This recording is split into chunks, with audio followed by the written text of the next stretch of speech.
Cheers, Marshall. Cheers, Cameron.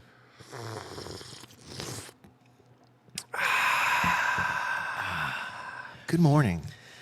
Good morning, brother. Good morning, good evening, good night, wherever you are. If you're in Switzerland, there's no, do they track time there? I don't know. But good day to you. Yeah. I'm excited for this one, especially this one. Yeah, we've been excited for this one for, honestly, before we started the podcast. Yeah, this is... In my mind. I agree. We're an apologetic podcast, but we talk about whatever we want. And this is truly in the category of apologetics. Yeah. Yeah. And I'm really excited about it. What are we talking about today, Mark? We're talking about llamas and chameleons and what their role is in the zoo. Okay. I had to keep you on your toes, man. No, Do you though? yeah, we just immediately... You think you can get one on me? 10 people immediately just turned us off. Yeah. No, Yeah. we're talking about atheism. Hey, but we leave the 99 for the one. We're doing this for the one. You know what I'm saying? Yeah. So those 10 people can sign off. Yeah. Yeah. Yeah. You say it again. You said atheism. Yeah, Yes. we are talking to the belief that there is no God Yeah. and what that implies. Yep. And we're not just arguing for atheistic view. Yeah. Not atheistic. Usually but you do like to argue for that position. No, but specifically, we're advocating for the Christian God. Yes, of course. And not just God. Yes. Theistically. Yes. You know what I mean? Good distinction. Yeah. We're not just saying there's a God, so we're going to argue for that. Yeah. Although I think that you can do that if you're evangelizing, go there first. But the Christian God is who we will proclaim, obviously. Mm-hmm. But what's up? No. I was just gonna say it's the only the Christian God, the God of the Bible, is the one that can answer the problems and the questions that we. I agree with that. Yeah, 100%. Face. This one will be similar to when we did Mormonism, we did Jehovah's Witness, we did like a 101 or like a crash course kind of episode where we're just going to go through the position and explain the problems with that position. And we have an outline, but we'll see where it goes. Yeah. Just like you did a second ago, Marshall, go off script. We also can go off script later on. So, yeah, I'm excited. We got a couple clips to play too, which are good, very good. Let's start with the beginning here. So, the beginning. I see what I did there. We have a couple of things that we would say are areas of topic that you could go with atheism. And you said yourself, Marshall, that it is a belief that there is no God. Mm-hmm. And it has to be that. Don't let an atheist tell you there's no belief, because there is. And we'll explain that as we go. And there'll be clips to kind of demonstrate that. But especially if you're claiming you can't for sure know anything with certainty, you have to have a level of faith. Yeah. A level of belief, a level of trusting in something you cannot see, touch, or feel. Yeah. So there's that. So that's why we would say it is a belief. But we're going to go through a lot of other avenues to demonstrate what's wrong with it without just that one, you know? Yeah. I would say just to set a foundation. Yeah. We believe that everyone is made in the image of God. And it is, as Scripture teaches us, unavoidable. Yeah. Facing God in our lives, for the non-Christian alike. Yeah. And we would believe that a lot of these people, what they're doing without the Holy Spirit coming into their hearts and opening their eyes, they are suppressing the truth. Yes. Where's that in Scripture? That's in Romans 1. Good job. Rolling into. I did. Yeah. I almost wrote that down, and I should have. No, dude, you got it. It's in Shame you. on You've me. become a Shame chapter on guy. me. No, you got it I'm right. not there What do you yet, mean dude. shame on you? What happens when you get it wrong? If getting it right is shame on you, what's getting it wrong? Dude, I have 5 lashes. Nice. No, I think it's important to kind of set like almost like what is our position. Yeah. I almost feel like we should start with our position before we start with their position. Yeah. We can just that's unscripted. Let's just do it though. What would you say our position is? Well, we believe that there is a God. Mm-hmm. There's a triune God. Yes.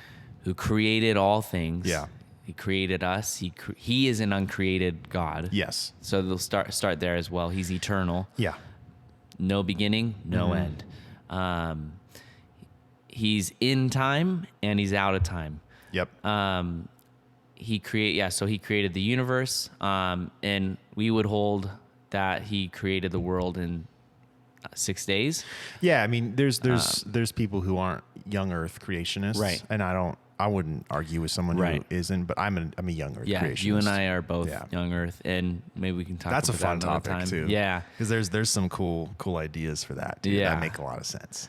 And so we believe that. We Mm-hmm. believe that God made man in his image, and man fell and rebelled against God, and therefore we through one man, Adam, we are all cursed by sin, leading to death and a fallen world.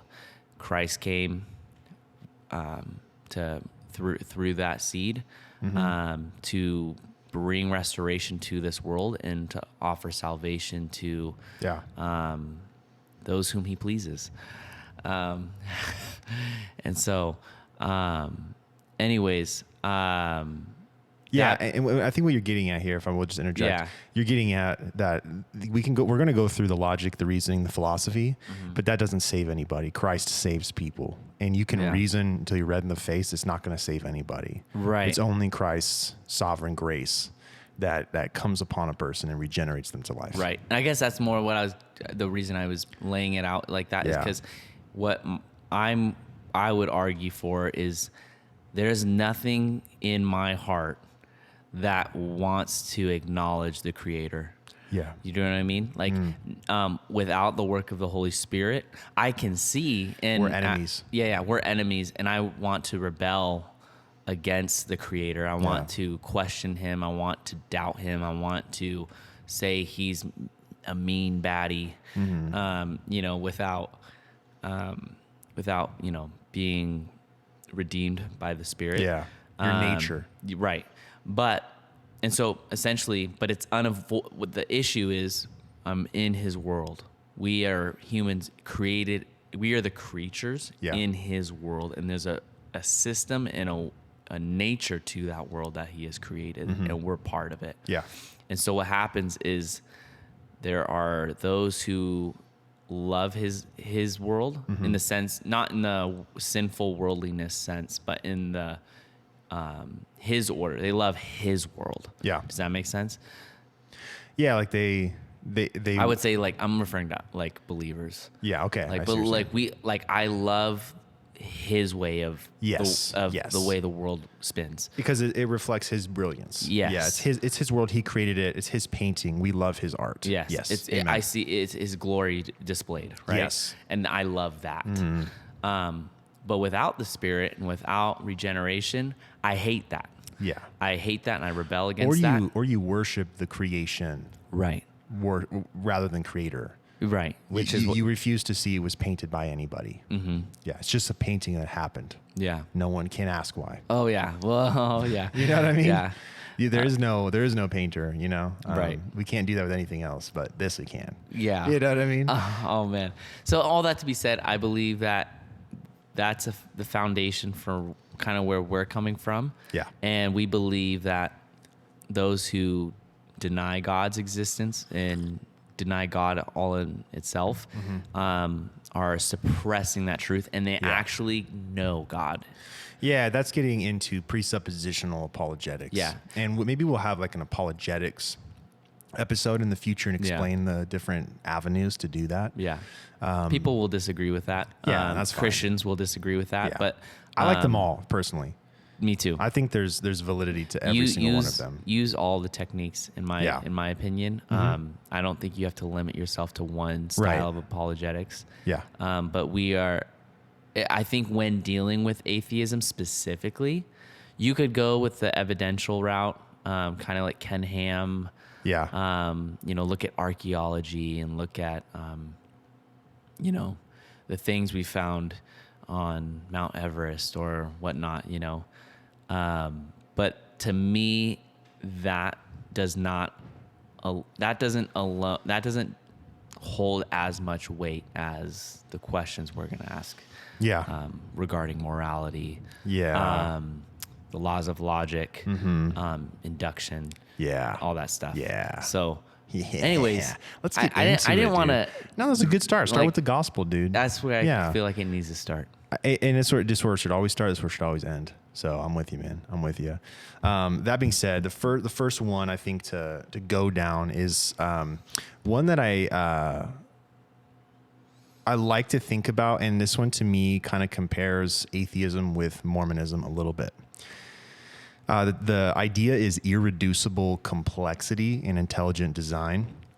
So if you look at creation, I think this is an avenue you can go down if you know a lot about like evidential apologetics. You can use this data, this kind of line of thinking, but it's the idea that for intelligent design, everything is designed with intelligence. You can't look at something just random and chaotic in its origin and see intelligent design. Things function a very specific way. And I think you should research irreducible complexity with that because it's important to understand how deep this goes. What I mean by that is if you ask, so Mormons believe in infinite gods. Like there's an infinite amount that just keeps being produced in the celestial kingdom. What they refuse to do is to go back to the beginning and is there one God? Right. How did he come about? Right. Because as long as you focus on the later ones, you're never going to look at the first one. Because it kind of ruins the whole system. It does ruin the whole system. Right. You still have to have one eternal, all-powerful God. Right. In order to have gods after that, right? Right.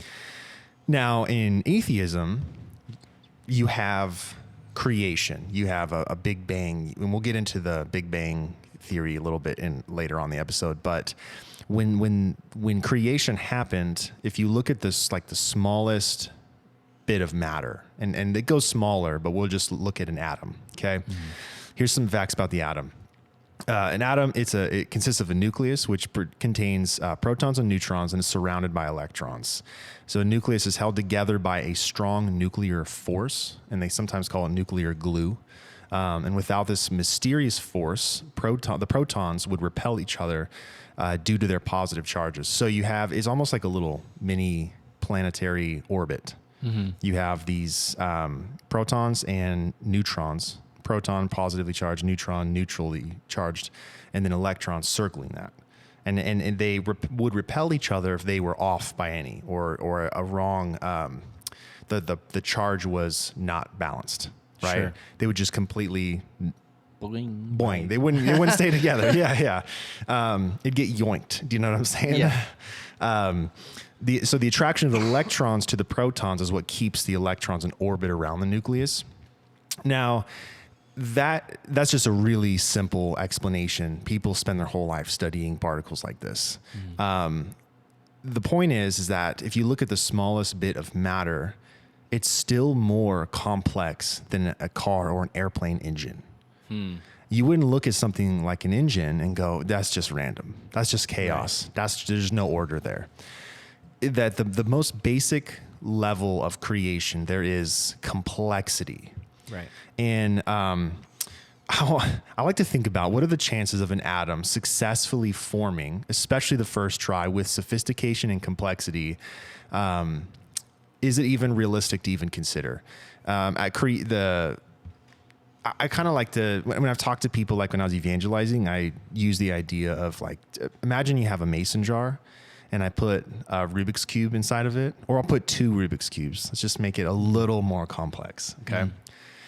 And I said, I took them all apart, all the pieces. And I said, how many times do you have to shake this mason jar for both Rubik's Cubes to perfectly solve themselves? Nobody in their right mind would say any number because it's never going to happen. It's impossible. Right. Without an intelligent design for how they should come together, they're not going to come together. Yeah. So to me, there's a strong case right with creation. Right. That there's a designer. Someone gave order. Yeah. You got any thoughts? My 6-year-old was asking me about, how do I know God's real? Yeah. And I was like, well, his basement or his basement. By his basement. No, in the basement, like they have their Legos and stuff. Yeah. And we built like a little city, and I was like, if I just took all your Legos, and then I just I gave the same example, but I just shook all of your Legos. Yeah. All of them. Okay. It's a lot. A lot of little tiny pieces. You got the little flame piece. You know what I mean? Oh, you have dude, the ones with the hinges and just that on flame piece, that's probably $15 right there. Maybe. You know what I'm saying? I got Boba Fett helmet in there somewhere. Star Wars. Do you know what I mean? Anyway, so you have all these very specific pieces Yeah. in the Lego box. If I just shake, how many times do I have to shake it, to get it to, or can I? I just told him, I'm like, can I shake that 1, 2, 3 times and then or anytime, and get the coolest truck with a city and people walking around. Yeah. Boba Fett's head is on right. Do you know what I mean? Can I do that? And he looked at me as a 6-year-old and was like, no. Yeah. That's stupid. He's like, no, Dad, you're dumb. I was like, no, you had to create that. Yeah. Like you would have to create Design it. and design it and think about With intelligence. the placement of Yeah. all of the pieces, Yeah. right? Now, look at our world. Okay. Yeah. I love it. Yeah. How can someone, in my mind, a scientist, Yeah. okay? Here's the thing with atheists, I used to be so intimidated Right. and afraid Yes. to talk to atheists because in my mind, they're the quote unquote smart, They're intelligent, yes. educated ones. I'm so glad you said that because I think this topic, like you said, intimidates a lot of Christians, especially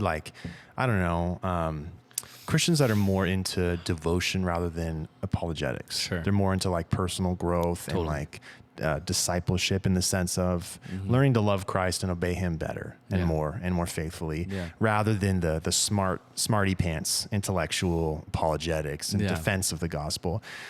It's mostly men, and it's not everybody who loves to defend the gospel, who has a passion for that. Sure.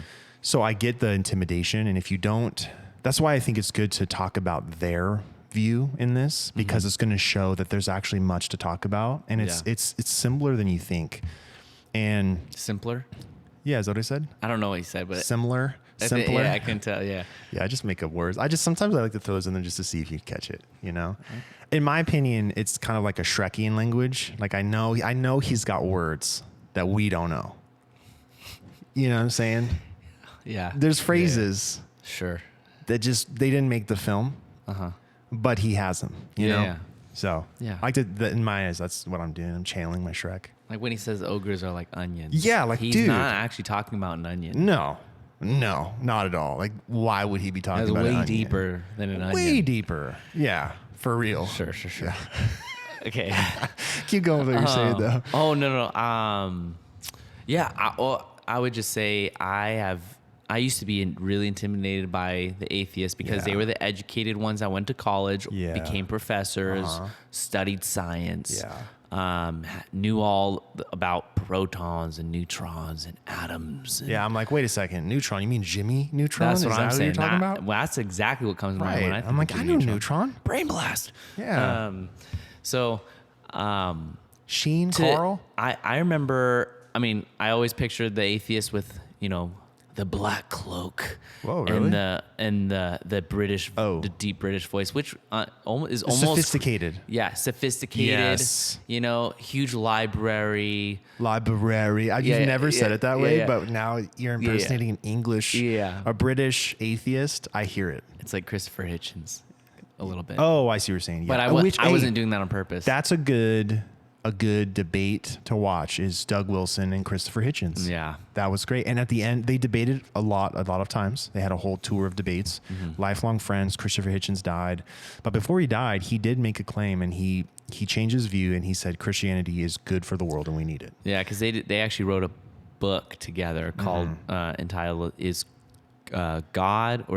Christianity good for the world? Yes. Or something like along those lines. So it's really powerful to see Doug counteract the objections of Christopher Hitchens, who was brilliant. I mean, one of the smartest atheists out there. Yeah, one of the more commendable atheists. He's what you're thinking of, that kind of atheist. Kinda. Most atheists are not like that. Sure. Yeah. I think the point I'm just trying to make is like, I used to be really intimidated to talk to atheists because I was under they give off the persona that they have the upper hand because they've studied science. We're archaic.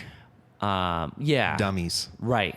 You guys hold on to that old text and you're spiritual, and We're you old hold on to people. the things that you can't see, and I hold on to what I can see. And there's also this idea that we just have blind faith. Like we just don't look at any facts. We don't look at reality. Science belongs to atheists. Do you know that like most scientific discoveries were discovered by Christians? I mean, so many things we utilize today are because of Christians. I mean, that's consistent. So exactly. So it's right off the bat, there's a fallacious claim. It does not belong to them. Right. It belongs to God, actually. Science just means knowledge. Yeah. The word knowledge. Yeah. And there's no such thing. Science doesn't think anything. We're discovering God's creation. Yeah. And we're making sense of it. Oh man, dude. That's all it is. There's so many rabbit holes. I know. There we go. Okay, dude, should we get to the next one? Yeah. I was just trying to encourage people, don't be afraid. Hopefully this episode kind of shows you the folly in atheism. Answer the fool according to his folly. Yeah. Do not answer the fool according to his folly. What the proverb says. I would say since studying atheism, not with interest of becoming atheist, but for the sense of just like, apologetics, I would confidently say out of all the cults and all of the religions out there, in my mind, atheism is actually the easiest one to attack. I agree. And to dismantle. We'll explain why as we go further. Because we're getting into the logic and philosophy, and that's really where I think Christianity is very, very superior. Yeah. I just used to think it was the hardest, and now that I've studied it, I realize it's the easiest one. Well, also, dude, I learned to ask questions. Yeah. Like, dude, I don't want to get on this tangent, but I remember I asked on Facebook a while ago, probably 2 years ago now. When I say a while ago, I don't know, but I said, hey, any atheists out there, I welcome dialogue. And I said, why did you leave a system for the reason you're claiming is because it didn't provide answers to your questions to a system that provides significantly less answers to your questions? Yeah. Like they say Christianity doesn't make sense, so I went to atheism. Like atheism is completely illogical. Yeah. It's also impossible. Yeah. So why would you go to that? Yeah.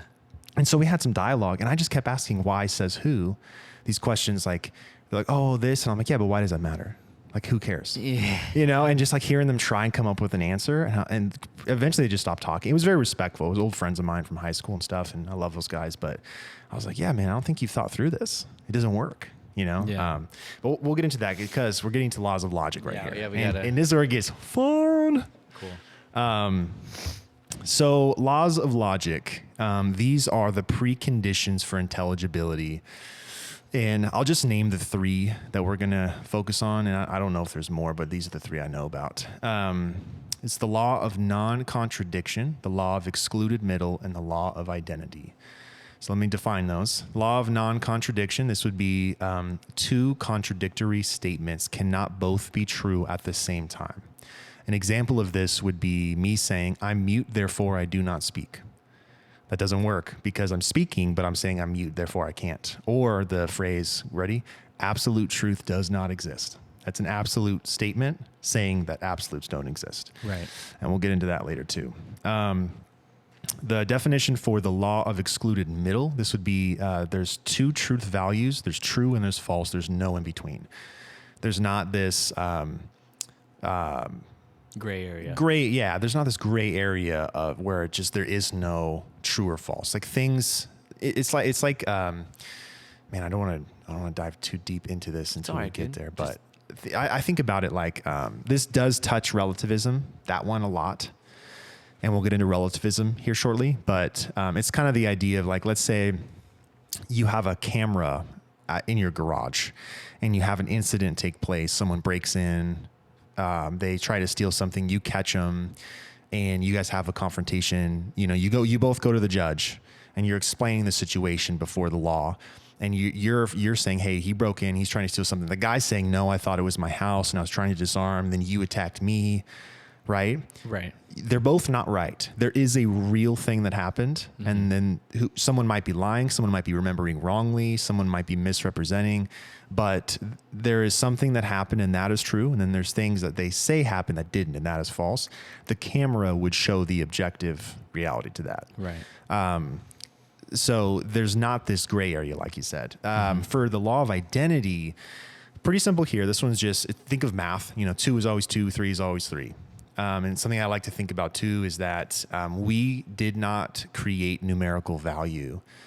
And one reason we know that is because we cannot change numerical value. 2 will always be 2. 2 plus 2 will always be 4, despite what some states say.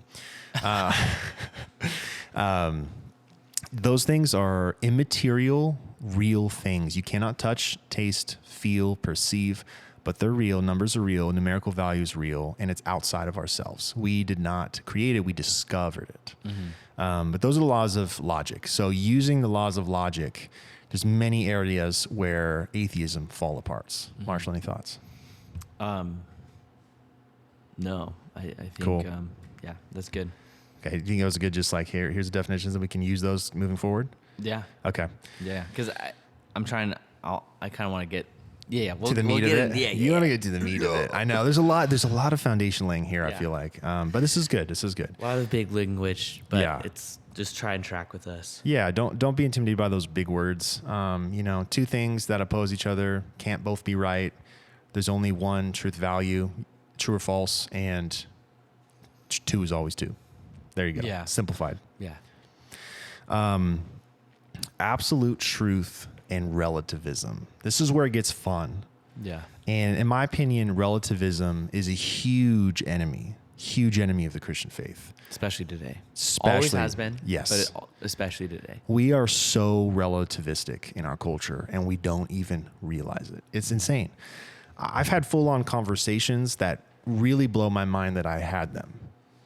Like, I remember I was talking to a coworker in a certain area, different state at one point, and we had coffee Cambros. Our little carafes were white, and I just asked her, what color is this? Yeah. And because she didn't know she was defending relativism. And I was like, okay, well, let me ask you a question. What color is this? She's like, well, I perceive it as white. She said it like that. Yeah, exactly. And I was like, well, does it have a color? Yeah. And she's like, well, yeah. And I'm like, okay. So whether you're right or wrong, there is a color that it is. She's like, no, it's like, well, I see white. You may see blue. Someone else may see green. And I'm like, no. But is it a color? Does the color change when you look at it? Right. She's like, no. And I said, so there is a color that does not change. Yeah. She's like, yeah. I'm okay. And we had this whole dialogue, and she was very smart and sophisticated. And at the end of it, I was like, how do you sleep at night? Like having all these opinions about the world and how things should be, how critical you are of everyone, but you don't know if this carafe's white. Yeah. White or green, Yeah. And she was just like, kind of hit her. And I was like, yeah, like it's pretty obvious. This is just white. Like everyone's going to say it's white. I get what she's trying to say. She's trying to say our color is perceived differently. Sure. But that doesn't change the absolute truth of what color it is. Right. Do you know what I mean? Right. Anyway, relativism. Hold on here. Okay. Let's give a definition. Absolute truth. This would be independent, universal, immutable, objective truth. God is. Yeah. He's good. He's just. These things do not change. God does not change. The objective nature of absolute truth means that it's outside of ourselves. It's beyond us. And it doesn't matter how we feel about it. Yeah. I love how when trying to define absolute truth, Yeah. You didn't put it in anything but God. Yeah. Like, because that's where it starts. Yeah. It has to start there. God is. There. If there is no absolute truth, then Yes. there is no God. Right. It cannot be. Yes. And everything's chaos. Yeah. But if well, even when you said right there, he cannot, that's an absolute. You can't even say that. Yeah. The only okay, so if you ask somebody, I love when you're talking with atheists and you just ask them this question. Don't ask, do they believe in absolute truth? Because they can say yes or no. What you need to ask is, does absolute truth exist? Because they're going to say either yes or no. They're going to say no. And both of those answers are yes. Yeah. Because yes, it does exist absolutely, or absolutely no, it does not exist. The only two options you have are yes and I don't know. And if you don't know, my friend, my guy, why are you giving your opinion about it? Why are you telling me I'm wrong if you don't know? Yeah. You know what I'm saying? Yeah, I think in the bigger picture, what happens is, when we see someone, I don't even want to use this example because it's gonna sound like I'm trying to be cultural. Dude, you being cultural, I'd love to hear that. Okay. Okay. I mean, if you were going to Here- buy Crocs, you'd buy the orange ones. That's how not cultural you are. You know what I'm saying? If I was on the street corner, Yeah. or let's say we're at a coffee shop, someone comes in and says, I'm a white supremacist and I'm here to capture any black people. And Okay, I'm wow. yeah. Okay, okay. This is gonna be someone's gonna just take that clip. I know. And do something terrible with it. You said it so like you paused. I am. You know, like you're. No. Okay. Can I look at my atheistic barista coworker and say, is there anything wrong with that? They can't say absolutely. They can't say absolutely no. Yeah, no. But what's ironic to me is when you see like the Black Lives Matter, and to be clear, I believe racism is real, and Yeah, I of believe course. that it's a sin, and it's to be, And it's not just white against black. right. The black against Yeah, black, yeah. black against white. Yeah, Mexican against Asian, Because Asian we're all against sinners. We're all white. everyone's a sinner. Yeah. It's ethnic hatred and disdain. But how is it that a lot of the Black Lives Matter people, or the people fighting for social injustice, or Yeah. fighting for social justice, Yeah. I should say, in our the last handful of years, how is it that most of them claim there's no God? Yeah. But there's absolutely a need for justice. Yeah. And Or it's wrong, absolutely. what's wrong and what's right? Who chooses? Well, we're going to get into that too when I we get know. into morality. I know. We're just a lot of, Jumping the gun. little Easter eggs, Yeah. little nuggets right now, little chicken nuggets, Yeah. little Theo nuggets, Yeah. Well, okay, so when I had that conversation with the girl or guy, that I won't say who because I don't want to give up. Oh, I didn't it was know a girl. Okay, cool. You don't know. Was it this actually person. a girl? Yeah. Yes, it actually was a girl. Cool. Although this girl believes that not all girls are actually girls. That's but but we were having a conversation, and as we were having this one about the white coffee carafe, one of our customers comes up and she's a friend, and she's kind of more new agey, very relativistic. Can't even see that, right? She's like, "What are you guys talking about?" And so my coworker told her, and she was like, "Oh," and we were talking about black and white, and she's like, "The world isn't black and white." And I looked her right in the eye and I said her name and I was like, that was the most black and white statement I've ever heard. Yeah. And she her eyes got big and she had nothing to say. And she was like, she just walked away. Cause she was like, what do you say to that? You're telling me the world is not black and white by being severely black and white. That is the most contradicting thing. Yeah. Law of non-contradiction. Right. Can't have that happen. Right. Illogical. Beep, beep, beep. Like you want a little illogic button, Yeah. That's not logic. Yeah. Like we have to come up with something. Dude, that's what's crazy too is a Yeah, lot we're of illogical. well, yeah, atheists will say like they use they hold to logic. Yeah. Right. They own logic. and we're spiritual, but Yeah.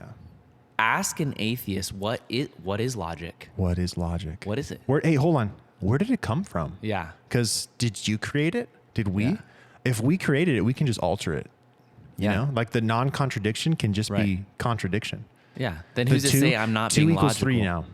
Right. Makes sense of everything. Right. It doesn't work. You can't change that. Yeah. When you have 2 slices of pizza and you put it next to 2 slices of pizza, you have 4 slices of pizza. Yeah. It just doesn't work. Yeah. So I agree with you. I think there's this idea that we're the simpletons that don't utilize logic, reason, testing, even the scientific method, dude.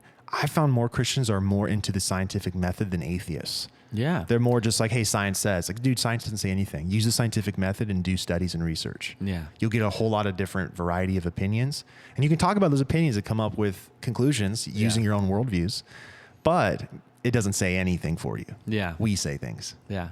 Even science in of itself, you know, they claim that science and logic is theirs, but like science, you are studying things of the past. Yeah. Am I jumping the gun? I don't know. I don't know where you're going. But we do science to help. Sorry, hang on. How do I word this? We study science is the art of studying things we know, which is what? What do we know? Right. Yeah. Right. For sure, without any uncertainty. Right. And to help us understand things better or improve things that we don't know as well, right, in the future. But the point being is like, for example, if when I learned how to ride a bike, right, which was like last week, right? Well, yeah, I learned how to ride a bike. Okay. Yeah. I don't have to relearn how to ride a bike every time I go get on a bike. Okay. Right? Yeah. Why is that? Because you figured it out. Right. But I can... is this induction? Am I talking about induction right now? You're kind of going into induction. Like, how do you know that next time is going to work differently? Yes. Because of how you did it in the past? Yeah, and that's what science is, essentially. Yeah. And we'll get into that as we go. Yeah. That's what it is, yes. It's trying to base the future off of past study. Yes, thank you. Yeah. I was trying to word that way smoother. That's all right, dude. Yeah. Yeah, I agree with you. It's all it is. Yeah. And it's just trying to make sense of things. And there's a whole, wide diversity of opinion. Do you know why we started doing blood transfusions? Because Christian scientists read the life is in the blood in Leviticus and realized there's life in the blood. The blood is what we need. We need blood. Blood keeps us alive. Things like that. Like they used to bleed people. You know what that is? No. It's where like you're sick or you have an infection or something, and they thought that by bleeding it out, you'd get it out. Oh gosh. Can you imagine you're just sick as a dog? Like, yeah, we're gonna bleed you now. You know, you're gonna feel awful. Whoa. That was the thing. So we've come a long way, and the Bible said it first. I'm just saying, the life is in the blood. Yeah. There's just stuff like that's really cool, and that's more evidential creation science, and that's not my area of apologetics that I utilize, but I love it because it's not mine. So I don't know very well, but I love listening to it. And it's pretty fascinating, like discovering underground currents. There was a Navy pilot flying through the ocean, reading, and I believe flying through the ocean. Sorry, flying over the ocean. Sorry. Yeah. I'm like, what? He was in a UFO, spaceship underwater. No, flying over the ocean, looking down, reading about underground currents in the scriptures, in Job, I believe. And then he investigated and studied underground currents in the ocean, stuff like that, which is really cool. Anyway, moving on. So relativism demands moral indifference. You can't get angry with other people's personal moral compass if there's no moral standard outside of ourselves. This comes down to and we're kind of touching into morality, but personal morality. Because of relativism, my truth is not your truth. Yeah. My truth is valid for me. Your truth is valid for you until for some reason yours inflicts on mine. Right. And now you kind of have to go outside of your own truth. You got to appeal to another standard Yeah. Yet you claim it doesn't exist. Right. So what this means is by word, they would deny it, but in action, they would affirm it. Right. In practice, they affirm it. Truly, think about this too. If there's no absolute truth, you don't need to be concerned with other people's views and opinions, how they vote, how the country goes, because it's just their truth. Yeah, who cares? It's just their reality. Who cares if I love Trump? Yeah, who cares? Who cares? Why Yeah. are you so angry about it? Why are you so angry? It's my truth. Yeah. I mean, I know you're more of a Bernie Sanders guy, but but you know what I'm Hillary. saying? Yeah, you love Hillary. I've seen you wear that shirt so many times. Hillary Duff, to be clear. I love Hillary. Yeah, just so we're clear. So it's one of those things. It's not a self-sustain. It's a self-defeating system. It's not a self-sustaining one. Are you ready to move on to the next one, dude? Yeah, keep Big Bang. The Big Bang. Let's talk Yeah. about the Big Bang for just a second here. Yeah. hit. Okay. And I'm not talking about Mike Tyson punching Jake Paul's face, That's not gonna which is happen. now not going to happen. I'm upset about that. Yeah. I really hope it happens because Mike Tyson. I hope he just shows up at his house. Dude, They they just put on gloves. yeah, someone videotape just, it. Yeah. I mean, I like in Jake. the living I room. like Jake Paul as a boxer too, but I know Mike Tyson's going to win. Yeah. It's just going to happen. You like Jake Paul? As a boxer, What? yeah, he's a good boxer. Oh. Marshall just walked out. Okay, so big bang chaos. Here's a couple things about this you need to think about. Chaos, one, chaos never produces order. Two, atheists reject any supernaturalism in creation. This means something from nothing is miraculous and illogical, which they would have to reject if they were consistent. Something cannot come from nothing. It's just impossible. Yeah. That's the biggest, in my humble opinion, the easiest. Like the Big Bang Theory is just like, Yeah. if they're truly saying everything has to come from something, which I agree. Yeah. I 100% agree with Yeah. that. I would just say, what Where created did it come that? from? And Yeah. then where did that come from? They're like, yeah, it was just an explosion. I'm like, what exploded? yeah, what? What exploded? Stop right there. Go back. What was that? Yeah. You know what I'm saying? I remember I was talking to a customer at a coffee shop I worked at, and he was a teacher, science teacher. Really nice guy. I've served him coffee for years. You served him coffee at Lyft, actually, before I went to Augie's. Really nice guy. One time we were talking about it, and I was like, yeah, man, like I'm a Christian. And we kind of got to that conversation. I was like, oh, I believe this. I'm a Christian. I'm like, how do you make sense of this? I just asked him, like, how do you make sense of the Big Bang? And I was like, how can something come from nothing? And he leaned in and he like looked both directions, like someone like who's listening, Mm-hmm. And I was like, he's going to get like conspiracy. Like, what's he going to say? I don't know. And he said, black holes. That's all he said. Black holes. What created the black holes? Exactly. It's Mormonism. Yeah. Who created that God? Yeah.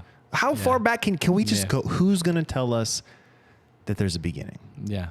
In order for it to be true, there cannot be a beginning. Mm-hmm. Yet there also some reason cannot be any eternality. Mm-hmm. So the logic says there has to be an eternal power, Yeah. force, a source Mm-hmm. that finite creation came from. Right. That you can't, that's just logic. Yeah. No matter which way you look at it.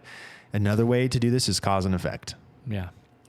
Okay, what was the cause the Big Bang? No. Was the effect? Yes. What was the cause? Nothing.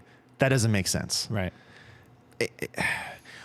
Yeah, like The opposition I'm already anticipating is, well, what created God? but doesn't matter. Doesn't matter. They didn't deal with the argument. Sure. They just skipped a whole argument to present another one. That's called misdirection. Right. Deal with our objection. Right. Then we'll deal with yours. Yeah.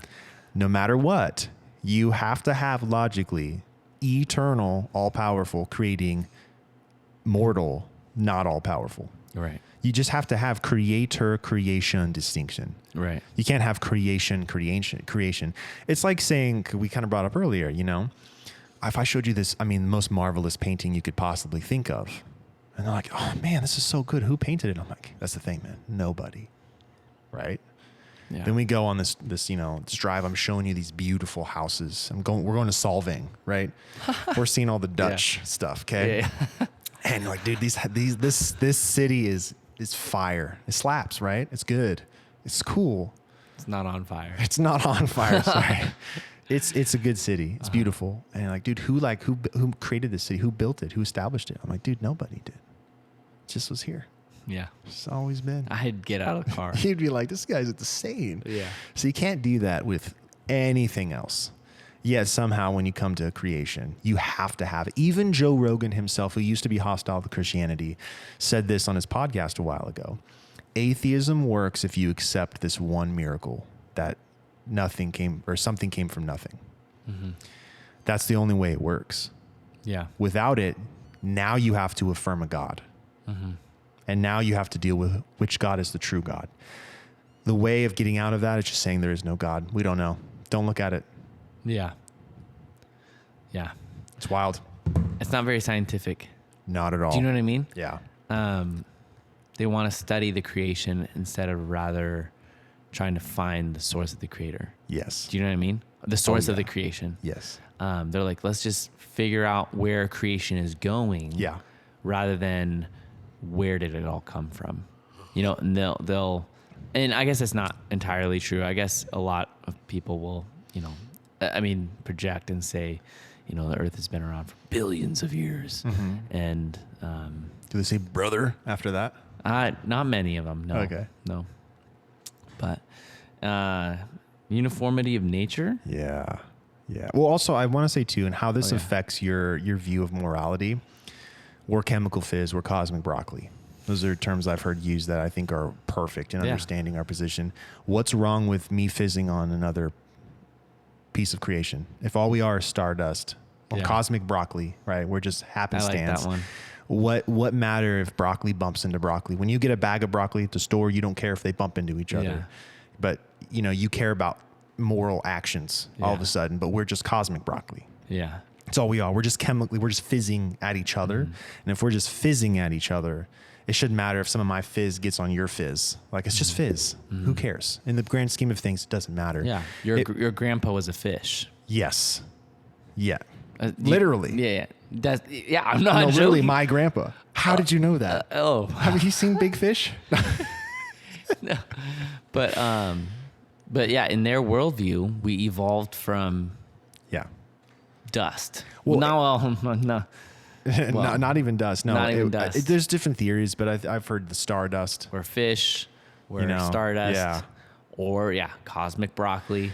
Well, what's fascinating too is you got to understand the implications of where this leads to, and this gets into more like Darwinian evolution, and we didn't even have that on the list of things to talk about. But do you know how a big proponent, or do you know how racism, 50 to 100 years ago, that time frame, was so prevalent? How like one of the scientific fuels for it was the belief that Darwinian evolution allowed for the evolution of two different ape species, which black and white would come from different apes. One is just naturally superior than the other. Just totally neglect the Asians and I'm like, why the blacks, dude? Why? That's crazy. That's crazy. But they believed that the white was like Margaret Sanger, who opened Planned Parenthood. She was a eugenicist, and that was her belief. She believed that, which if you're against racism, you have to be against Planned Parenthood. Its whole origins is the most disgusting form of racism. Most blatantly racist. Eugenicist, that we should just wipe out the other races. Yeah. But this is the superior race. Let's breed this one alone. That's awful, right? Yeah. So she believed that just we were more superior biologically. There's nothing more to it. That's crazy. So evil. Are we ready to get to the meat? Yeah. The meat. So we're talking about induction, uniformity of nature. Marshall, just define this for us. I waited till you were yawning. I'm so sorry. It's not early at all here, by the way. It's 5 a.m. The uniformity of nature, law of induction.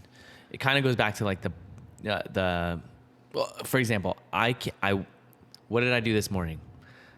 I set my alarm. You got up, you watched Shrek 1 and 2, and you came to pick me up. I quickly got Shrek in and then started my day. No, I set my alarm.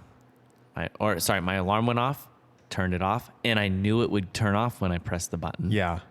I got my clothes on. I put my jeans on my legs, not on my chest. Yeah, because you knew that's how they worked previously. Right. Yeah. I brushed my teeth. I didn't brush my ears. Well, you also knew when you turned your car, the key, you knew that it would start or attempt to start. Right. I knew it would go. You knew that's what had to happen to turn the car on. Right. Yeah.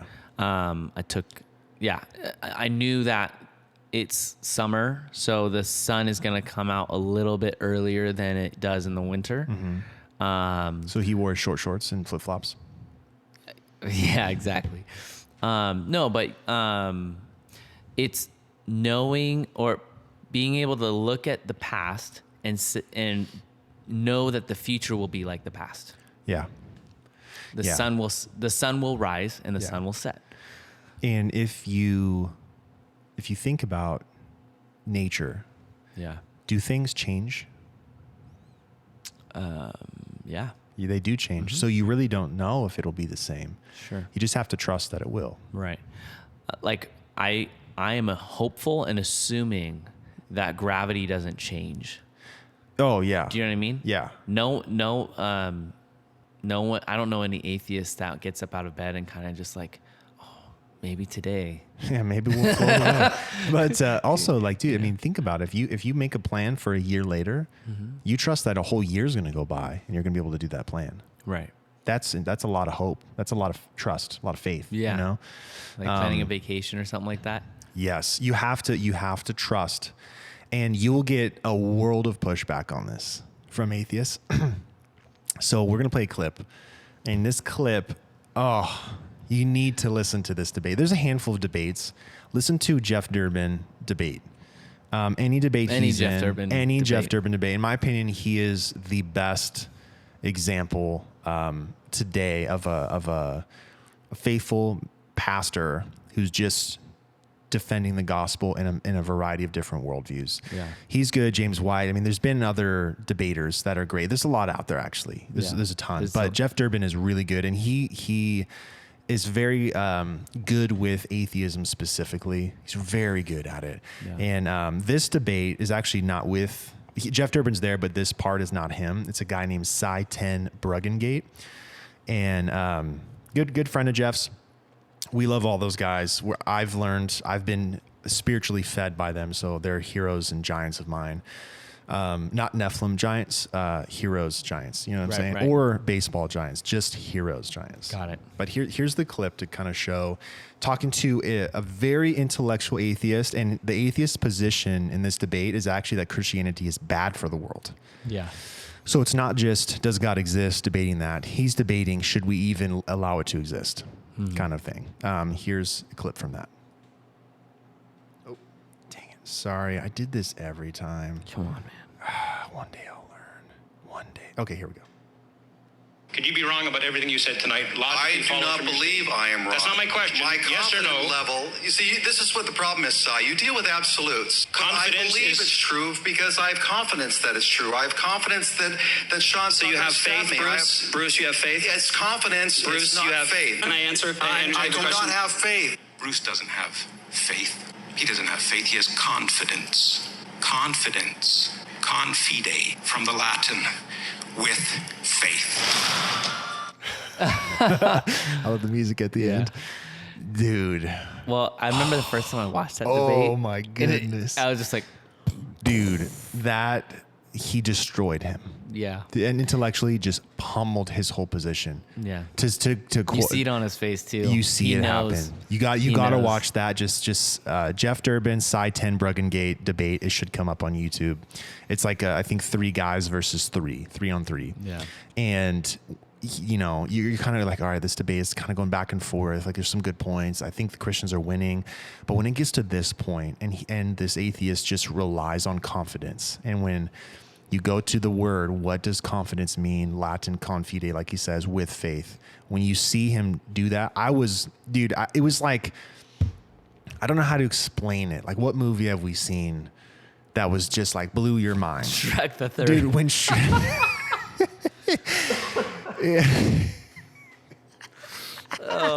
That's 3 times. wow, it's a lot of Shrek plugs, dude. By the way, we are sponsored by Shrek, so DreamWorks does sponsor this podcast. I'm just kidding. We had some good news.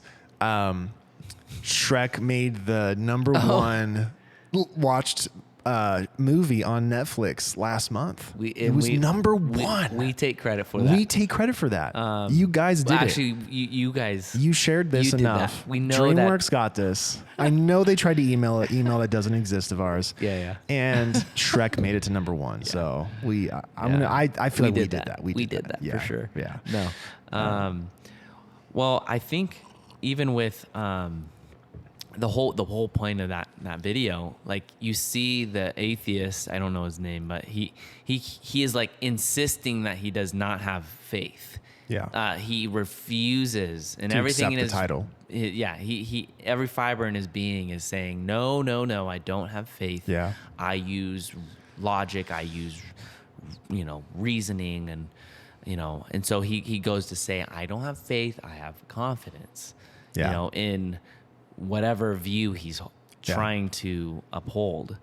And the whole point is it's inescapable. It's inescapable. For every human. Yep. Every human places faith in something.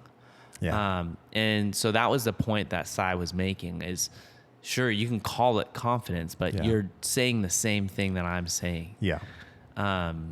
And quite literally the same thing. The same thing. And actually, it's interesting when you hear his argument because he just pushes back on the use of the Latin. Oh, confide, I get that's what it normally meant kind of thing. But he doesn't define it in a way that's any different. Yeah. It still means faith. Sure. With faith. Yeah. And dude, you just have to accept that. I think just take the L where the L's there. Yeah. You know what I mean? Yeah. All right, what's next on our list? Yeah, I think that's the atheists have faith. Yes. I think that's a point to hit. It's also a positive claim. Atheist, no God. Agnostic, no knowledge. Right. Like there is no God. That's the claim. They have faith that there's no knowledge, or there's faith that there's no God. Yes. That's faith. Yeah, it's like talking to an agnostic. Which is, in my opinion, more difficult than atheism. Talking to an agnostic, because now you have to. Now your apologetic now is which God is the true God. It's a whole different line of thinking than is there a God? Sure. I think irrefutably there's a God. Let's do an agnostic one sometime. We should do an agnostic one. That'd be fun. It's just different. Like you don't use the same arguments. You have to change it, but it's still a truth claim. There is no knowledge available to us of who that God is. There is no knowledge of God's existence, is what they say. There is no God. It's a positive claim.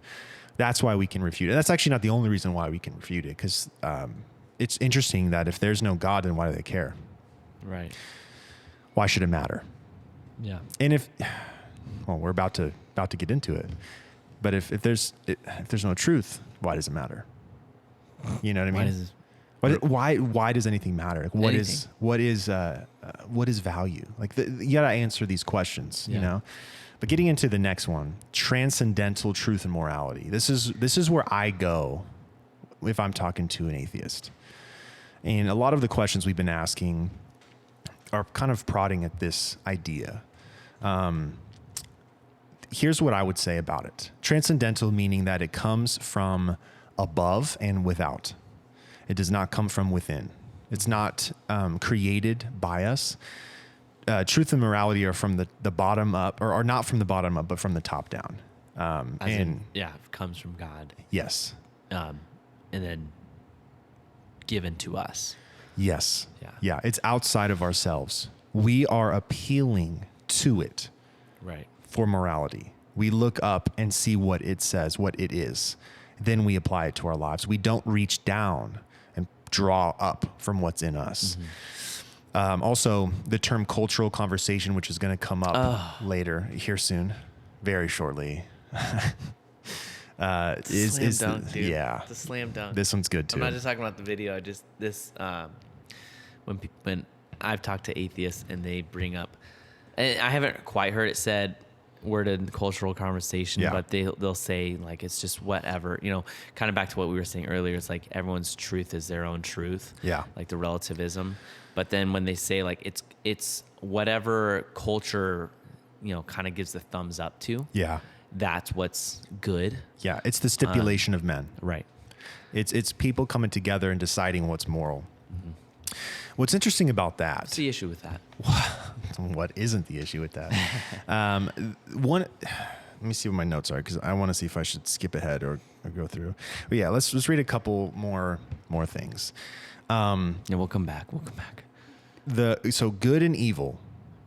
First of all, do they exist?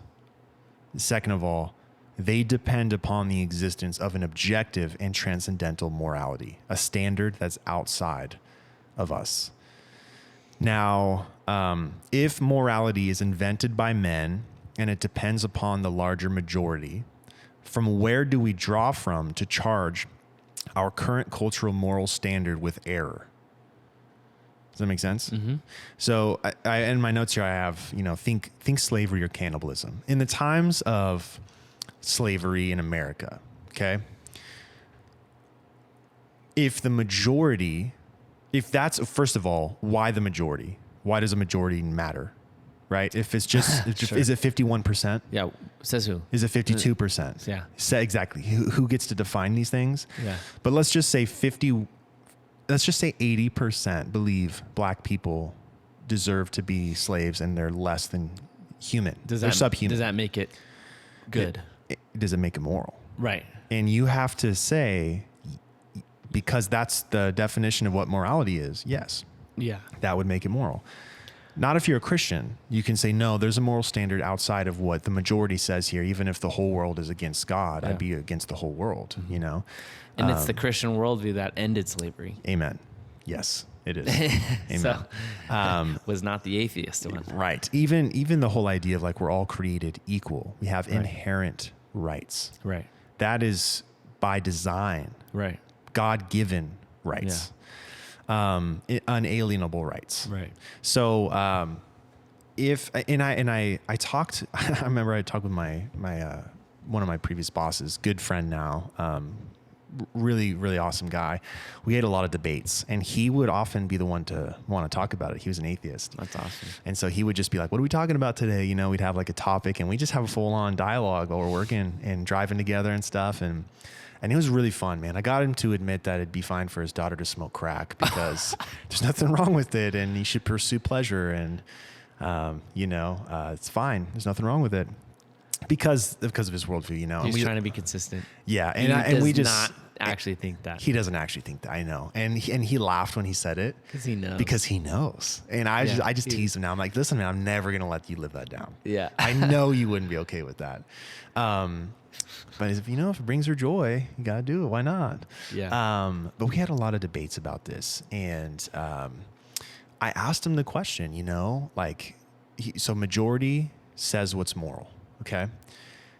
And I asked him straight up, okay, was it moral to enslave black people? Mm-hmm. And he said no.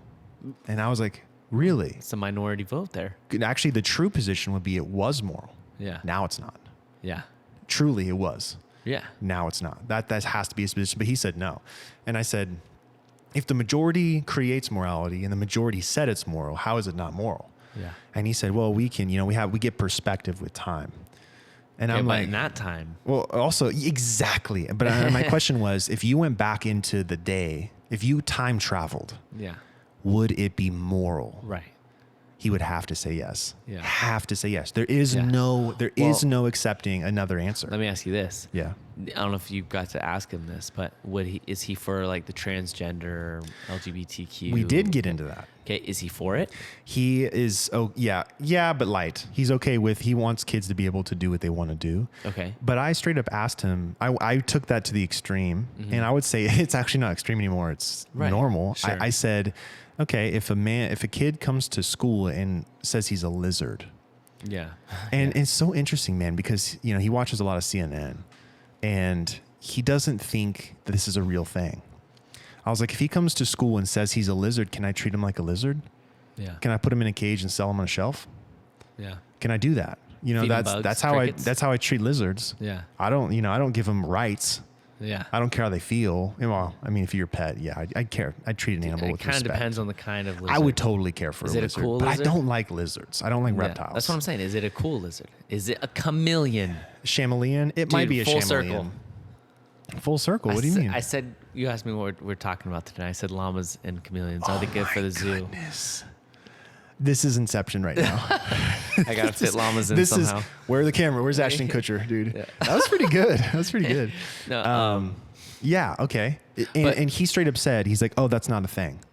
And actually, it is a thing now, and that's Yeah. why schools have had to ban kids coming as animals yeah. because you have to treat them like animals. We don't allow cats in the room. You don't allow Right. cats at school. Get out. Right. That's a thing, and he wouldn't deal with that because he's like, "That's too absurd." And I'm like, "Dude, that's where the logic Yeah, leads. right, Follow the right. logic to its inevitable end. Right. That's if it's a good logic or not." Right. Because sure, it's absurd says who? Says who? Thank you, Marshall. Honestly, if who you're cares? if you're talking to an atheist, a lot of the times it can come off as a wave of the hand, so be wise how you use it, but at the end of the conversation you can just always end it with says who. Says who? If Or you just so what? Is so what? By what standard? Yeah. What's wrong with that? Ready? What's wrong with that? What does wrong imply? That there's a right. Right. What's right? Yeah. Here's the thing too. Okay. Now, well, here, let me go through my questions because this is going to fit, right? What is the majority? I said that. 51. Is it 51%? Now, is that of the city, the region, or country? Is morality different in different places? Right now, in if you go to Southeast Asia, that's a different moral standard. Yeah.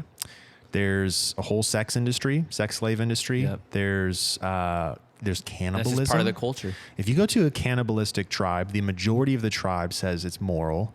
You go there, now you're immoral because you're against it. Do you change?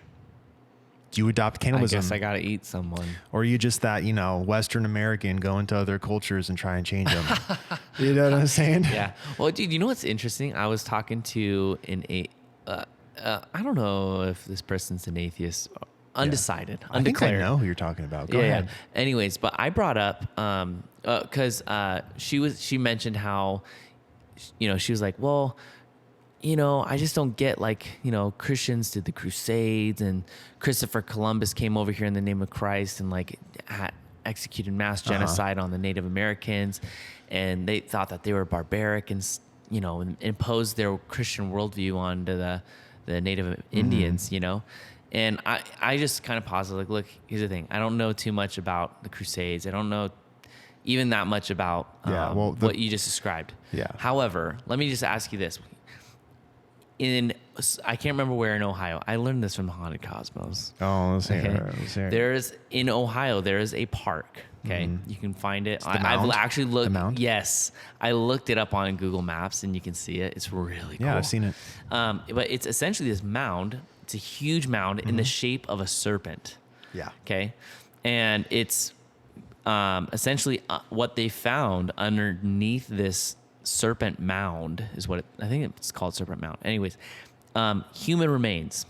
And at the end, at the tip of the head was, this is kind of graphic, but decapitated human remains, skeletal remains, and from small children. It's awful. And older. And I just said, well, the Christian, is it unfair to say that the Christians had the right to assume that some of these tribes were barbaric? Yeah. Is it Is it not barbaric? I was asking her, I was like, is it not barbaric to sacrifice your children? Yeah. And she's like, well, yeah. I was like, so what's... Why do you have a hard time admitting that too? Yeah. If trying to be listen, PC. if you're twisting my arm in the right on attention, Yeah. and I'm in a rock and a hard place, I have to say yes. Yeah.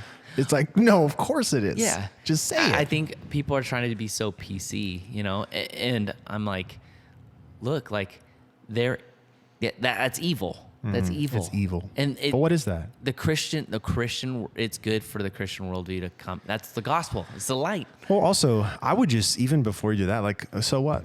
Yeah. Let's just say they can't. That's what Christianity is. Let's just say it's barbaric and it's oppressive. Okay. So what? How are you gonna? I think that's wrong. I think that's What's bad. wrong? Who cares? Says who? Do you see what I'm saying? Okay, well now you're being a We have respect for atheists, just so you know. There's just there is some extreme sides, but at that point, like who really cares? But also, I mean, the fact that the whole Native American thing just blows my mind that people cannot accept. I had a conversation with someone else. Actually, I won't even bring up on this, but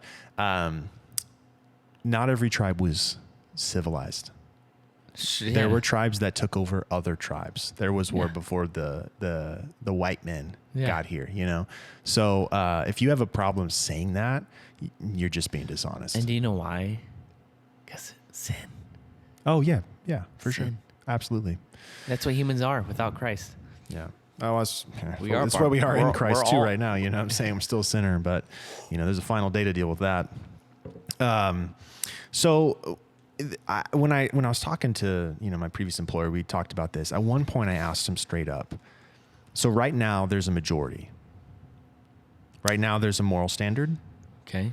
Apparently. I just asked him if he could write it down for me. What is it? Yeah. Can you just write what's wrong and right? And he said, well, I can't. And I said, what do you mean you can't? You said majority decides what's moral. You know what's moral.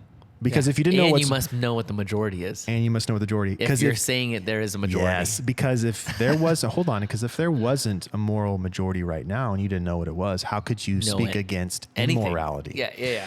There you go. So he couldn't write anything down, and I said, "Listen, I just would like to adopt your method here, your morality. Can you just give me your law? Yeah. Just write it down for me so I know." No one. Hey, listen, no one's going to do it, and if they do, they're just going to be quoting scripture. Thou shalt not murder. Thou shalt not steal. Thou shalt not commit adultery. They might skip the no gods before me part, but they'll get to a lot of the other ones. Yeah. Where this leads to is that, also I like to think about, before I forget,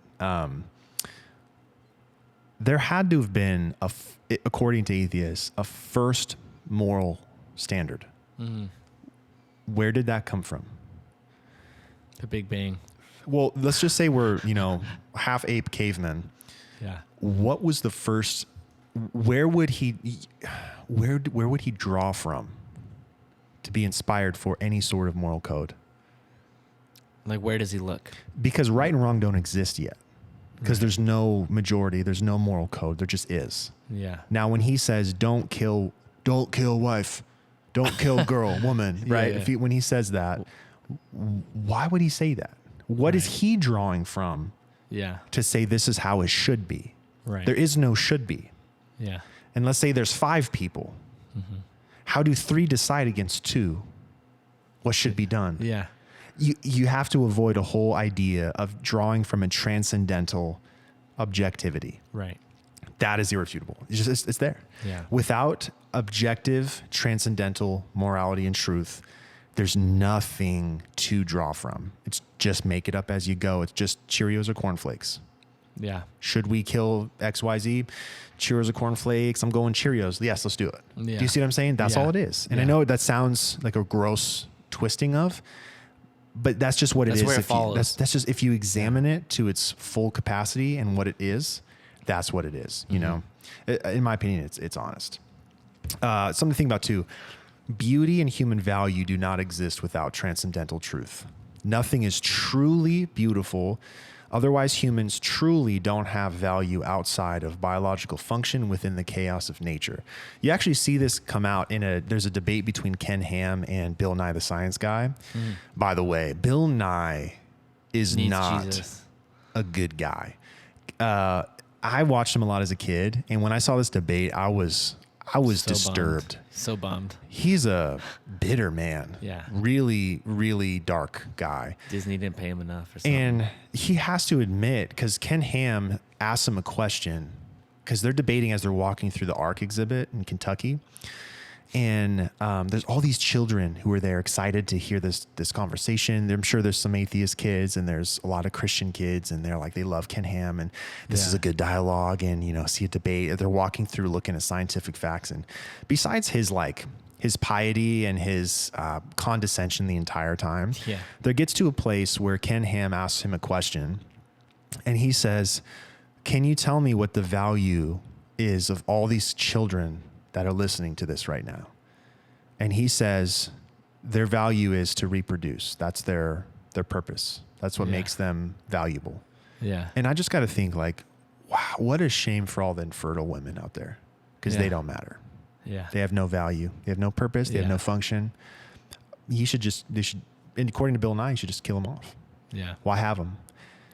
He knows that's wrong. That's why. Right. The truth is the value is determined by God.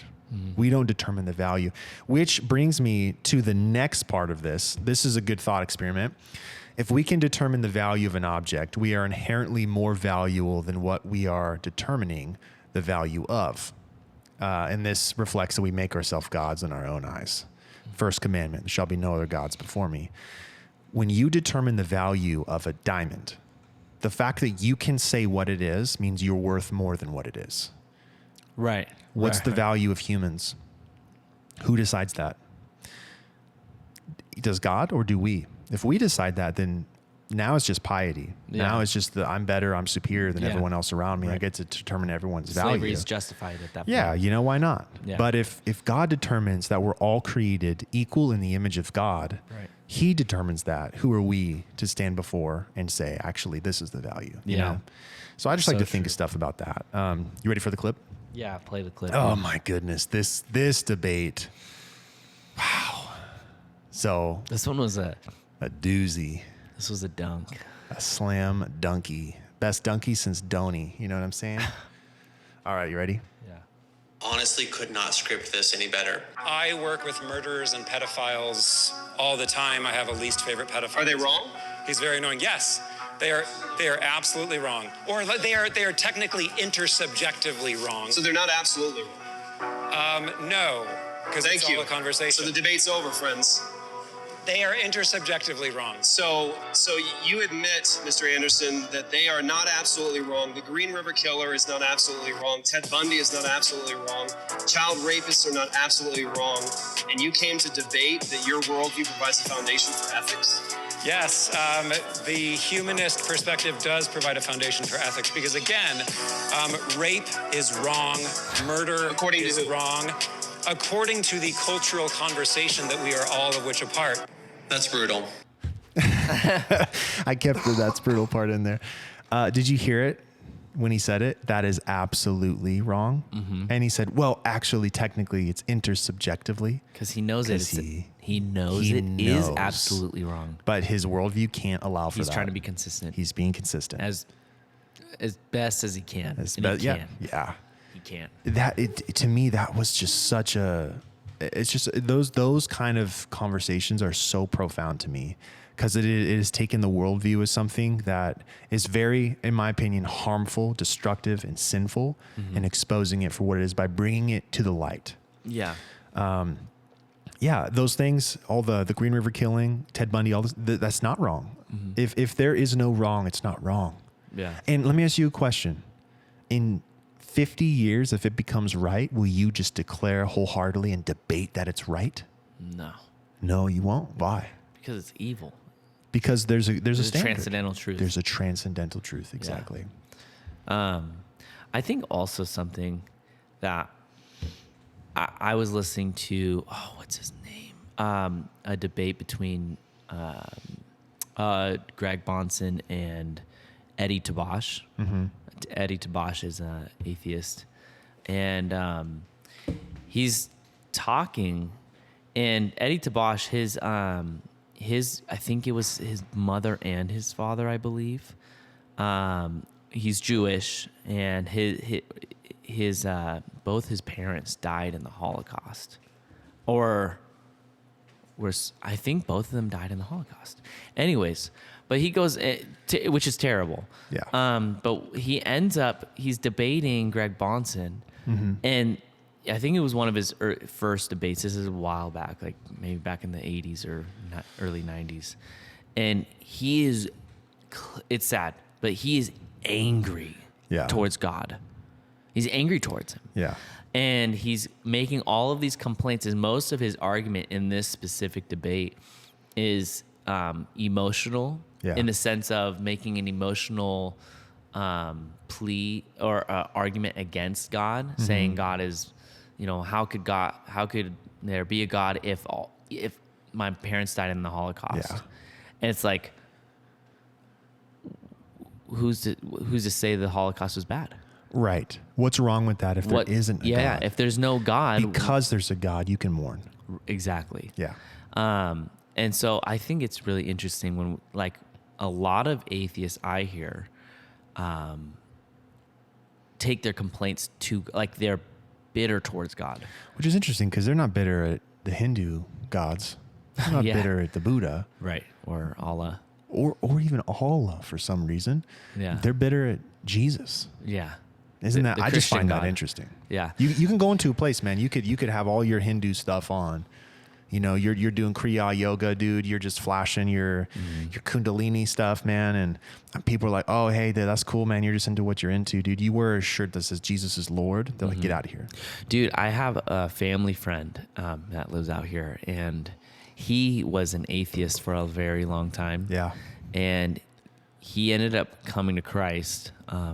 And we were asking him, like, what, like, at what moment was it, what did it for you? Yeah. Right. And obviously it was the gospel.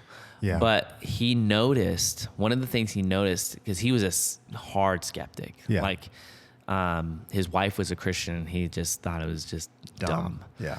And anyways, what he observed in current times and in history, one of the things that convinced him, specifically of the Christian God, was the amount of persecution towards Christianity. Yeah. And more so than that, just how Christianity in the midst of persecution has always persevered. Yep. Including just the scriptures. Yeah. All the failed attempts to diminish it. And I thought that was interesting. Yeah. But That's awesome. Yeah, I thought that was That's cool. a really cool testimony. Yeah, it's I agree with that. I think there's you do see God's faithfulness with the church, and that's a testimony. Yeah. And we've talked about it before, and we're gonna hopefully have someone on later in the future to talk textual criticism, which would be, if that works out, it'd be great. Yeah. And there's some miraculous stuff there too, where God preserves the text for us and stuff. Yeah. But that's really cool, man. Some things to think about. Anything on that, Marshall, before we go to the next part? No. Cool. Some things to consider. The biggest charge against Christianity is that we are, quote, forcing our views onto others. In my opinion, this is dishonest, as everyone does this constantly. Everyone holds their neighbor to his or own moral code, even if they are not, quote unquote, religious, which means neutrality is a myth. So the myth of neutrality is something that will really help you hear for the positive claims atheists make when they claim there's no positive claim. That makes sense. Nobody's neutral. If you have a personal moral code, there's actually a good debate on the Provoked podcast. It's called Provoked. Zach Morgan and what's her name? Oh no, his sister Desi. There we go. Zach and Desi. They bring on an atheist, and I forget. I think it was back in 2020 or 2021, and they bring on a guy and they talk. It's kind of like a friendly debate. It's not really like a structured one, but they have a conversation. And man, it is so good. Zach is just such an awesome man of God. Very, very gentle, very just pastoral. He just is dad, But he asked him some questions like, you're walking out of a store and there's a man assaulting a woman. Do you help her? That's his moral code, that it's okay to do that. By what standard can you say he should not uphold his moral code? And hearing him try to answer that was very telling. you know, because there isn't a real answer if you're an atheist. Right. Would he, that's the other question. Would he, if he were to stop that man from beating that woman, is Yeah. he imposing It's exactly his what he's doing. worldview onto Yes. that other person? Yes, that's exactly what he's doing. Do you know what I mean? And then that's the thing is everyone does that. Right. And so I think that's when people single out the Christian worldview. Well, this is like we addressed in the beginning. This is God's world, the Christian God's world. Yeah. And I think we have. I saw a documentary recently on post-millennialism, and Doug Wilson, Pastor Doug, was bringing up the point that Christ is king already. We're not trying to get him elected. Yeah. But our message is to just go to the nations and tell them there's a new king. Yes. You serve him. Yeah. Like what they do with that is between them and God. Right. But the point is this is his world. Yeah. And so when we impose, all we're doing is shining light in what God has already done and created. And the sin blinds us to the truth. Yep. Right. And so everyone is imposing some sort of worldview on one another. Yeah. And so why do Christians do it? Well, because we're trying to obey and love and glorify the one who created it. Yep. Amen. And if you're not a Christian, you tell me why you're imposing your worldview on me. Yeah. You know, like if I go stand outside of Planned Parenthood, preach the gospel. Yeah. What's wrong with that? Yeah. You know, to tell me I shouldn't do that is to impose your views on me. Yeah. Take that as far as you want to go. No matter what, everybody at every single moment of the day and night and evening and morning, all of that is pushing their personal views on somebody else. Someone says, "Hey, should I date this guy?" Someone from the world says, "Should I sleep with him?" Right? Yes or no is your answer. But either way, you're giving them your worldview. Yeah. You're saying it's okay or it's not okay. Yeah. Or, I mean, just take that as far. Like someone does something awful, someone violates somebody. Okay. That's them imposing their worldview on somebody, but then you're imposing your worldview on that person. Like you just demonstrated in a different context that it is, that it's wrong.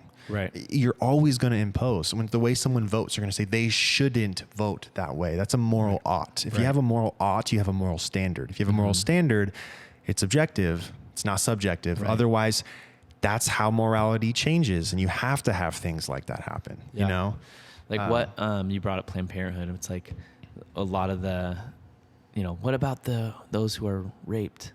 Well, that, and we would obviously reject. Punishing the baby for the sins of the father. Right.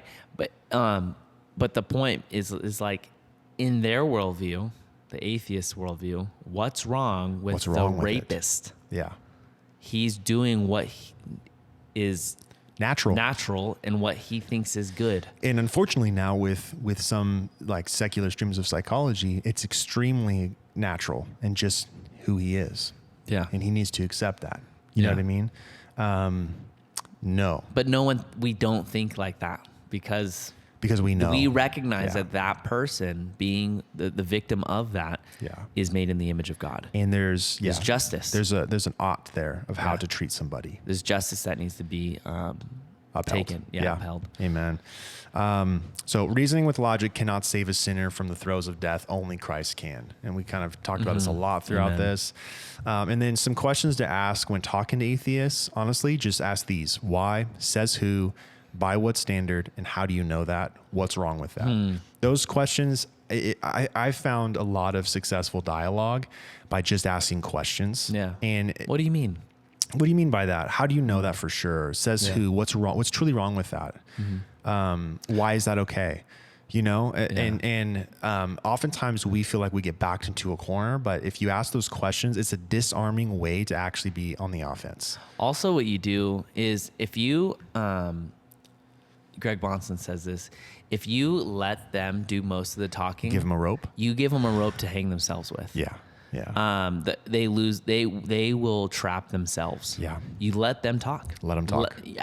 Just press them. Yeah. You don't even have to be that specific when you press Yeah. them. Just those simple questions. Says Yeah. who? What do you mean by that? Yeah. By what standard? Yeah. And essentially what they're going to do is they will be inconsistent. They will be. Hopefully. Yeah. Yeah. And if they are consistent, that's another. You can engage that. Yeah. Like you are okay with rape. Yeah.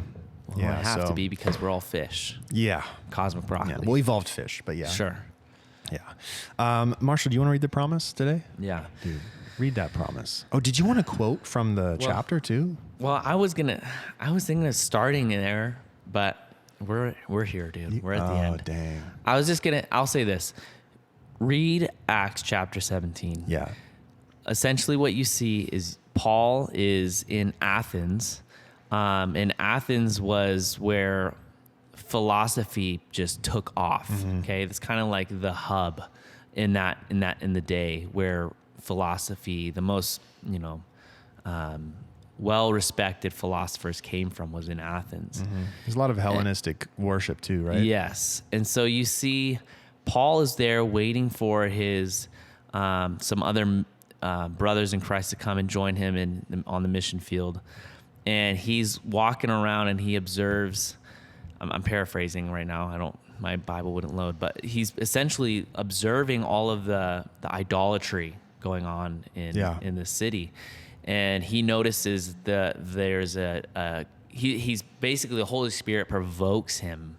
Yeah, he's provoked. By all the stuff. He can't help but reason, because he sees that. I believe he's observing the inconsistencies because it's so absurd. Yeah. They have so many gods they're worshiping that one of them is the unknown God. Yes. That's how consistent they were being. Right. That it was so fallacious. He was like, I have to deal with this. Yeah. Yeah. So there's an altar or a handmade god, quote lowercase g, that is a little thing that says to the unknown God, right?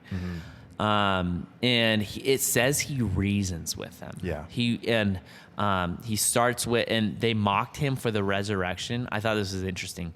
They mocked him for preaching Christ as the resurrection in the beginning of his conversation with them, and then at the end of the conversation, he ends with the resurrection again, and they mock him again for that. Yeah. And the thing that I thought was really cool is you're going to engage with atheists. If you are going to share the gospel, it's going to happen, and you're going to be mocked. And that's part of the job. The conversation, you may get mocked, but it's funny because Paul completely dismantles their whole view, their whole worldview in that chapter, and they still are blind to it, and they just mock. That's all they can do is mock. But at the same time, you see some people were interested in what he was saying, and they wanted him to come back to that. Yeah. Tell me more about that. And the Bereans. Yes. You have those who went to the scriptures to see if these things were so. Right. Yeah. And so I think it's important that when sharing the gospel with people, know that you're going to have people who are good seed, bad seed. Good seed and bad seed. Good soil, bad soil. Yep. That's what I meant. Sorry. Yeah. The seed is the message. The seed. There is a. Yeah. We're Just only kidding. doing That was seed. a test. You passed, dude. So I'm going to read this verse. This is the promise from that portion of scripture in Acts 17, starting verse 30. Truly, these times of ignorance God overlooked, but now commands all men everywhere to repent, because he has appointed a day on which he will judge the world in righteousness by the man whom he has ordained. He has given assurance of this to all by raising him from the dead. Acts 17, 30 through 31. Yeah, that's just such a good promise. He's going to judge the world. All the sins of man will be accounted for. And he has confirmed this and assured us this by raising Jesus from the dead. Yeah. That's him saying, I will judge the whole world. Yeah. I will judge the earth. And the times of ignorance is referring to the Gentiles, I believe. Okay. Not the Old Testament church? We could talk about that. Yeah, I feel there's a couple different views there. In my mind, it's the because he's specifically right there talking to Gentiles. Yeah. And he's like, hey, like they clearly had the statue. I guess we're or saying whatever. the same thing, kind of too. They had the statue of to the unknown God. They were in ignorance, right? Yeah. Also, think about the inheritance of the law of the worship of the covenant was limited Right. to Israel Yep. national. It was there was a limit there. Yep. And then Christ inherited the whole earth, and he says, "Go to all the nations." So the times of ignorance, you could say they were in darkness, and now God has commanded that light to go out to all the Gentiles. Right. Yeah. Now so we impose our worldview on them. Now we're imposing gladly. Yep. So Amen. Well, this is a good one. honestly, we could. I could keep going. I know. I thought we could just banter yeah. about it. Yeah. We'll come back to atheism. Yeah. I would love to engage on our episode with an atheist. Yeah, that'd be good. Like a respectful dialogue. A at some respectful point. dialogue. Have like hopefully a fruitful conversation. Yeah. Not for the sake of just mere entertainment. No. And making a spectacle of someone, but No, for edification. yeah. Yeah. I think it'd be helpful. Yeah, and actually, there's an Apologia did that as well. You can find they talk to. She labels herself as like a woke activist. Yeah. Like I remember that. I forget all the titles, and it's her titles. You know. She, her, Wumbo. No, not those kind of titles. I mean, it's just like I can't remember the exact ones, but She, her. she's like a woke activist, pro this, pro that. They Pro have like gay. three different dialogues. Yeah. They invite her back 3 different times, and it's a respectful conversation. But dude, it's so good. She even admits at one point because they were going to talk about morality. She went and researched all the like what the kind of leading intellectuals that are atheists have to say about morality. And the consensus is that you can't really have it without religion. Yeah. And I thought that was fast. She even says that. She says, yeah, well, what I found kind of discouraged me because, you know, it says like they even said like you kind of have to have religion to have morality. So it's not really morality. It was fascinating. So those conversations are great. But also like if you have questions, there's a ask Marshall and I a question option on Spotify. If you listen to an Apple, just, you know, click into Spotify and ask a question and we'll see that and we can respond to it. Yeah. Or if you know us, you know, shoot us a text, message us some way. We'd love to answer more questions and have some more back and forth and stuff like that. So anyways, thanks for making it this far. Hope this was edifying. I hope this gave you confidence and peace that Jesus is Lord. Yes. Confide in the Lord. So, Yeah. all right. Be blessed, y'all. Yeah. Later. Peace.